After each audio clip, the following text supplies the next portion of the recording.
विरोधी गतिविधियों में शामिल होते हैं उन देशों के खिलाफ भी एकजुटता से बात उठी है। साथ ही साथ सदस्य देशों ने दिल्ली में आतंकी हमले की निंदा की है। तो आतंक पर क्वाड की बैठक में दिल्ली पर जो आतंकी हमला हुआ था उसकी निंदा की है। साथ ही साथ आपको बता दें कि क्वाड की इस बैठक में आतंक पर जिस तरह खुलकर सहयोग की बात कही गई, यह भारत की कूटनीति की एक बड़ी सफलता है।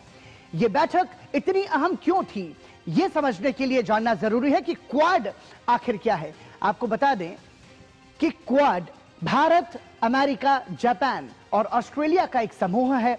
2004 में सुनामी के बाद राहत कार्यों में सहयोग के लिए इसे बनाया गया था। जापानी प्रधानमंत्री शिंजो आबे के प्रस्ताव पर इसे 2007 में औपचारिक रूप दिया गया। इसका मुख्य उद्देश्य हिंद प्रशांत क्षेत्र में सुरक्षा और स्वतंत्रता आवाजाही सुनिश्चित करना है। मालाबार संयुक्त अभ्यास इसका केंद्र है, जिसमें सभी देशों की नौसेनाएं शामिल होती हैं। 2019 में पहली विदेश मंत्री स्तर की बैठक हुई, जिसके बाद 2021 में जो बाइडेन की मेजबानी में राष्ट्राध्यक्षों की बैठक हुई और अब हर साल क्वाड शिखर सम्मेलन का आयोजन किया जाता है। यह महत्वपूर्ण है। और आइए अब आपको बता दें कि आखिर क्वाड क्या है। यह आपने जान लिया, अब हम आपको बताते हैं कि ये अहम क्यों है, मतलब इसका महत्व क्या है और ये महत्वपूर्ण क्यों है, ये आपके लिए जानना जरूरी है। आपको बता दें कि हिंद प्रशांत की स्थिरता, क्वाड हिंद प्रशांत क्षेत्र में स्थिरता बनाए रखने के लिए एक महत्वपूर्ण राजनयिक और रणनीतिक तंत्र है और इसके जरिए विश्व व्यापार का एक प्रमुख मार्ग भी है। साथ ही चीन का रणनीतिक संतुलन भी इसे कहा जा सकता है। यह समूह चीन की बढ़ती आक्रामकता के खिलाफ सामूहिक संतुलन है। साथ ही समुद्री सुरक्षा, आपदा राहत और मानवीय सहायता, लोकतांत्रिक मूल्यों को बढ़ावा देना और अंतर्राष्ट्रीय नियमों को लागू करने में इसकी भूमिका बहुत महत्वपूर्ण है। इसलिए क्वाड की बैठक में आतंक के खिलाफ सभी देशों का साथ आना इतना महत्वपूर्ण माना जा रहा है। क्वाड के अलावा दिल्ली में काउंटर टेररिज्म पर India America joint working group की 21वीं बैठक हुई।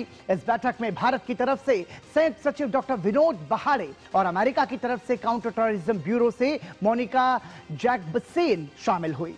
बैठक में आतंकवाद से निपटने में आपसी सहयोग के महत्व पर जोर दिया गया। दोनों पक्षों ने पुराने और नए खतरों और चुनौतियों की समीक्षा की, जैसे कि आतंकवादियों की भर्ती, तकनीक का गलत इस्तेमाल और आतंकवाद की फंडिंग। इसके अलावा लश्कर-ए-तैयबा और जैश-ए-मोहम्मद और उनके प्रॉक्सी ग्रुप्स की फंड करने वालों पर यूएन सैंक्शंस लगाने पर चर्चा भी हुई है। साफ है कि भारत एक तरफ रूस के साथ अपने संबंधों को मजबूत कर रहा है, तो दूसरी तरफ अमेरिका के साथ भी सहयोग को आगे बढ़ा रहा है। भारत ने साफ कर दिया है कि हमारे संबंधों पर किसी और का अधिकार नहीं है। ये सबसे स्पष्ट संदेश भारत ने दिया है।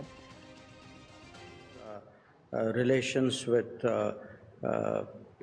with all the major countries of the world, and I think for any country to expect to have a veto or a say in how we develop our relations with others is not a reasonable proposition. We have multiple relationships. We have a freedom of choice. We talk about what is called strategic autonomy, and that continues, and I cannot imagine why anybody would have reason to expect the contrary.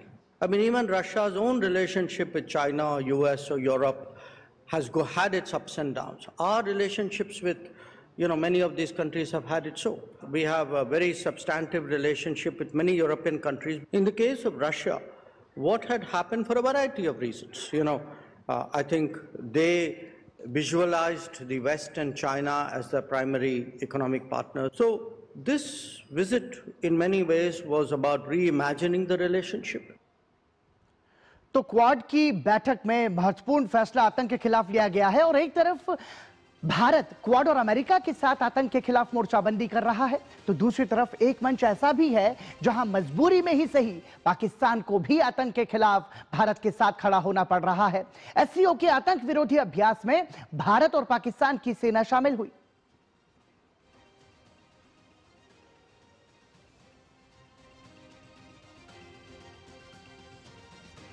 और आइए अब आपको बताते हैं कि आतंक के खिलाफ एससीओ ने क्या अभ्यास किया है। एससीओ के नेतृत्व में आतंक के खिलाफ महत्वपूर्ण अभ्यास हुआ है, जिसके तहत एससीओ के सभी देश इस अभ्यास में शामिल हुए हैं। और इन देशों में आपको जानकर हैरानी होगी कि इनमें भारत के साथ पाकिस्तान भी है, पाकिस्तान की सेना भी शामिल हुई है, चीन और रूस भी शामिल हुआ है, चूंकि ये सभी सदस्य देश हैं। इसके अलावा ईरान में 1 से 5 दिसंबर तक ये संयुक्त सैन्य अभ्यास हुआ है। और एससीओ के आतंकवाद विरोधी अभ्यास जो है वो 2003 में शुरू हुए थे, जिसका मकसद था कि आतंकवाद के खिलाफ एक साथ एकजुट मिलकर काम करना है। 2018 में भारत और पाकिस्तान इसमें शामिल हुए। दोनों देश आतंकवाद के खिलाफ एकजुट होते हुए आतंकवाद के खिलाफ लड़ने के साथ में दोनों देशों की सेनाएं इसमें शामिल हुई हैं। तो हम ये कह सकते हैं कि साफ है कि भारत ने हर मोर्चे पर पाकिस्तान को करारा जवाब देने की तैयारी कर ली है। कूटनीति से लेकर सीमा तक भारत की तैयारी मजबूत है। भारत ने साफ कर दिया है कि आतंक से कोई समझौता नहीं होगा। पाकिस्तान अगर कोई भी नापाक हरकत करता है तो ऑपरेशन सिंदूर अभी भी जारी है, ये अभी खत्म नहीं हुआ है। और इसी के साथ